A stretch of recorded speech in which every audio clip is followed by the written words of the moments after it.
कृषी उत्पन्न बाजार समिती अमरावतीमधील सचिवांनी नियमबाह्य कामे व गैरव्यवहार करून मोठ्या प्रमाणात भ्रष्टाचार केल्याप्रकरणी लाचलुचपत प्रतिबंधक विभागाने एपीएमसीच्या सचिवावर कार्यवाही केली होती। मात्र विद्यमान समितीने त्यांना सचिव पदावर घेऊन कार्यकारी म्हणून नेमणूक दिली। या संदर्भातील चौकशी अहवालावरून पणन मंडळाने सुद्धा कार्यवाही प्रस्तावित केली। त्यामुळे एपीएमसीच्या सचिवाचा तात्काळ कार्यभार काढून असिस्टंट रजिस्ट्रार कडे कार्यभार देण्यात यावा अशी लक्षवेधी सूचना आमदार संजय खोडके यांनी राज्य विधी मंडळातून शासनाला केली आहे। तसेच चौकशी अहवालात कृषी उत्पन्न बाजार समितीच्या संचालक मंडळाला सुद्धा दोषी ठरविण्यात आले असल्याने याबाबत न्यायालयाच्या निर्णयानंतर संचालक मंडळ बरखास्त करण्याची कार्यवाही करणार का असा प्रश्न आमदार संजय खोडके यांनी सभागृहात उपस्थित केला।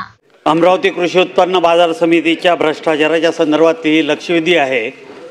उत्तरामध्ये मंत्री महोदयांनी जवळपास मी जे काही प्रश्न विचारले त्या संदर्भात त्यांनी सकारात्मक उत्तर दिलेलं आहे। या निमित्त माझे प्रमुख 2-3 प्रश्न आहे।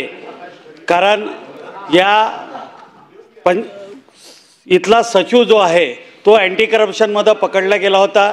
अँटी करप्शनमध्ये त्याला घेताना ज्या समितीने निर्णय घ्यायला पाहिजे होता त्या समितीनं निर्णय घेता संचालक मंडळाने त्याला कार्यभार दिला आणि त्याला अकार्यकारी पदावर द्यायला पाहिजे होतं ते दिलं नाही।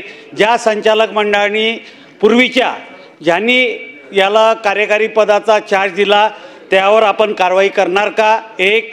दुसरं, आजच्या आज त्या सचिवाचा चार्ज काढून एआर स्तरावरच्या सचिवाला असिस्टंट जो तुमचा सहकार अधिकारी आहे त्याला आजच्या चार्ज देणार का?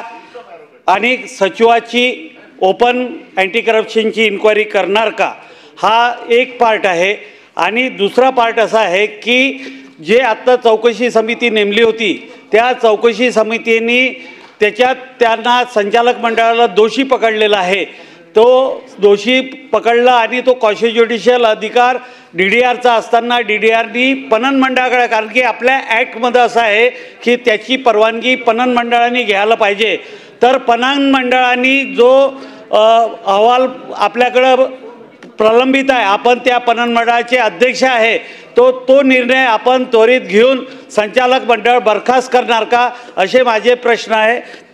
कृपया आपण उत्तर द्यावे। माननीय मंत्री महोदय।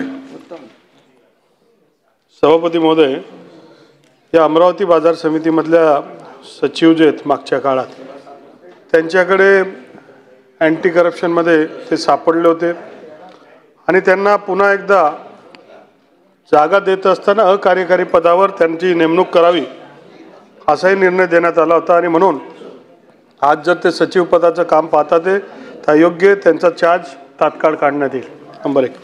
दुसरं, तिथे जे जिल्हा उपनिबंधक आहेत यांच्या माध्यमातून विहित प्रणाली करून 35ची प्रणाली करून तिथे एआरला ठेवण्यात येईल, पण ती प्रक्रियाला थोडा वेळ, त्याची प्रक्रिया आहे, ती प्रक्रिया आपल्याला करावं लागेल।